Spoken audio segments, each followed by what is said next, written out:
Bonjour et bienvenue sur ce site internet. Si vous avez cliqué ici, c'est que vous cherchez à vous renseigner sur ce fascinant pays qu'est la Corée du Nord. Et rassurez-vous, vous êtes au bon endroit.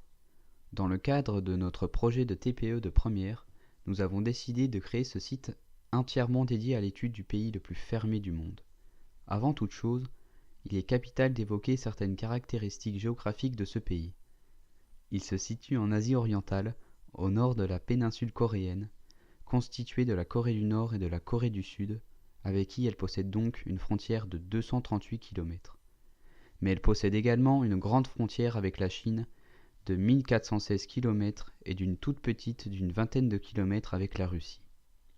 Elle est bordée à l'ouest par la mer Jaune et la mer du Japon ou mer de l'Est.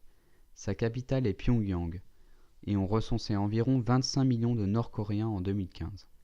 Pour comprendre la société nord-coréenne actuelle, nous trouvons important de revenir sur l'histoire de la Corée. Aborder en grande ligne l'histoire de cette région permet, dans le cadre de notre projet de TPE, de faire les liens entre le passé et le présent. En effet, certains grands événements du passé ont encore une influence à l'heure actuelle sur un grand nombre d'individus.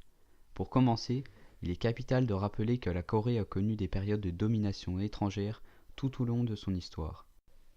Comme peindre l'entière histoire de la Corée serait trop long, mais non inintéressant, nous allons nous consacrer à l'histoire du XXe siècle, qui est le siècle le plus important pour tenter de comprendre actuellement les pays de la péninsule de Corée. Comme nous le disions, la Corée a connu des périodes où elle était dominée par des pays voisins. Dès le début du XXe siècle, en 1905, le Japon occupe la Corée. Avec un traité d'annexion en 1910, la Corée devient une colonie, une province de l'Empire du Japon. Le colon japonais va réorganiser l'économie, notamment en développant l'industrie dans le nord de la péninsule. Cette domination japonaise va développer un profond mépris de la part du peuple coréen. Les populations sont hostiles aux colonisateurs. La résistance envers l'Empire du Japon se traduit sous plusieurs formes. Résistance culturelle, militaire, politique. Cette domination japonaise va prendre fin en 1945. Les forces alliées vont gagner la Seconde Guerre mondiale et le Japon annonce la défaite au peuple le 15 août 1945 et signe des actes de capitulation le 2 septembre 1945. La Corée, qui appartenait au Japon, est divisée en deux, de part et d'autre du 38e parallèle. L'URSS va occuper le nord, les États-Unis le sud. Le conflit politique entre les superpuissances américaines et soviétiques empêche la réunification de la Corée. La partie nord de la Corée va boycotter le projet d'unification du pays par l'ONU, ce qui va engendrer la proclamation le 15 août 1948 de la République de Corée, la Corée du Sud, en tant qu'État indépendant. La République démocratique de Corée, la Corée du Nord, est inévitablement proclamée le 9 septembre de la même année. Les tensions éclatent entre le Nord et son gouvernement communiste et le Sud et son gouvernement pro-américain.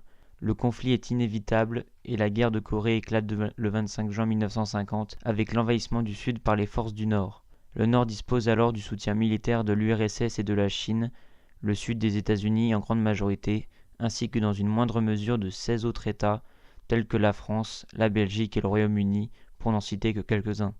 L'envahissement du Sud est une surprise totale pour les forces du Sud, mal préparées à l'affrontement, qui vont être acculées dans le sud-est de la péninsule, appelée Poche de Busan.